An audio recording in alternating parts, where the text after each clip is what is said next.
अस्सलामु अलैकुम वरहमतुल्लाहि वबरकातुहू।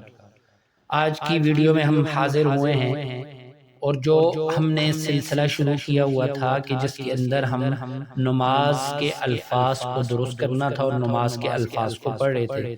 तो नमाज की इब्तिदा तकबीर तहरीमा से होती है और उसके बाद थी सना, फिर थी ताऊज़, फिर तस्मिया और उसके बाद सूरतुल फातिहा। सूरतुल फातिहा के बाद किसी सूरत का मिलाना होता है, तो गुज़िश्ता वीडियो में भी आपको बता चुका हूँ। और उसमें हमने दो सूरतें जो कहा था कम अज़ कम ये 6 सूरतें लास्ट वाली याद होनी चाहिए ताकि हम नमाज में इनको पढ़ सकें और इनके अल्फाज को भी हमें दुरुस्त करना चाहिए। तो गुज़िश्ता क्लास में सूरतुल काफिरून और सूरतुल नस्र को हमने पढ़ा था। तो इंशाअल्लाह उल अज़ीज़ इसमें आगे कुछ सूरतों को पढ़ेंगे।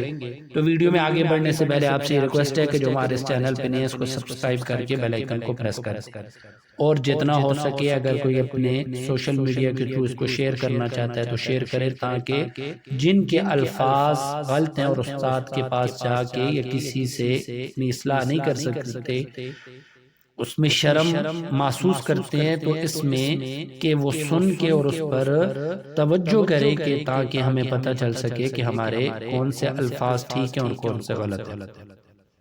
तो शुरू करते हैं। आज की क्लास की पहली सूरत है सूरतुल लहब।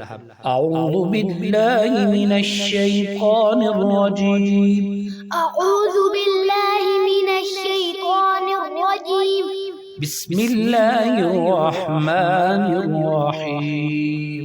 बिस्मिल्लाहिर रहमानिर रहीम। तब्बत यदा तब्बत यदा अबी लहब अबी लहब वतब वतब मा अग़ना मा अग़ना अन्हु अन्हु मालुहु मालुहु वमा कसब वमा कसब सयस्ला सयस्ला नारन नारन ذات لهب ذات لهب وامرأته وامرأته حمالة حمالة الحطب الحطب في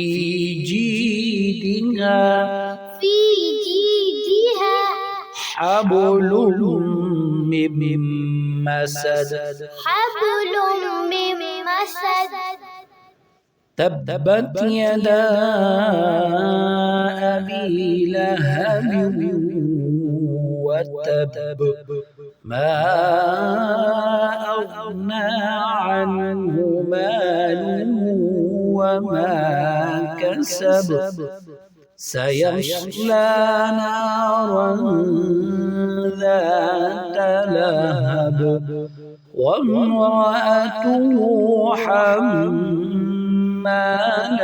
الحطب في جيدها حبل من مسد। उसके बाद है सूरतुल इखलास। बिस्मिल्लाहिर रहमानिर रहीम। बिस्मिल्लाहिर रहमानिर रहीम। कुल हुवल्लाहु कुल हुवल्लाहु अहद अहद अल्लाहुस समद अल्लाहुस समद लम यलिद लम यलिद वलम यूलद वलम यूलद वलम यकुल लहु वलम यकुल लहु कुफुवन अहद कुफुवन अहद। कुल हुवल्लाहु अहद अल्लाहुस समद लम यलिद वलम यूलद वलम यकुल लहु कुफुवन अहद। تو آج کی کلاس میں بھی ہم نے 2 صورتوں کو پڑھا، جس میں ہے سورۃ اللحب اور دوسری ہے سورۃ الاخلاص۔ تو کوشش بھی کریں اور اللہ رب العزت سے دعا بھی کریں اور ان کو بار بار دہرائیں۔ یاد کرنے کا یہی طریقہ ہوتا ہے کہ ان الفاظ کو بار بار دہرائیں، اور اگر آپ تو سن کے بار بار ان الفاظ کو ذہن نشین کرتے رہے تو انشاءاللہ العزیز جب توجہ کے ساتھ کرے تو وہ انشاءاللہ آپ کو یاد ہو جائے گی۔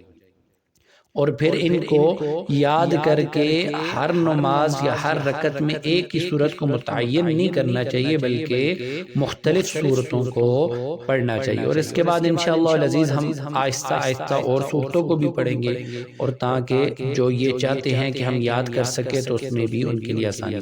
تو اللہ رب العزت سے یہ دعا ہے کہ اللہ رب العزت ہماری اس کاوش کو قبول فرمائے اور ہم کو نماز کو قائم کرنے والا بنا دے۔ السلام علیکم ورحمۃ اللہ وبرکاتہ۔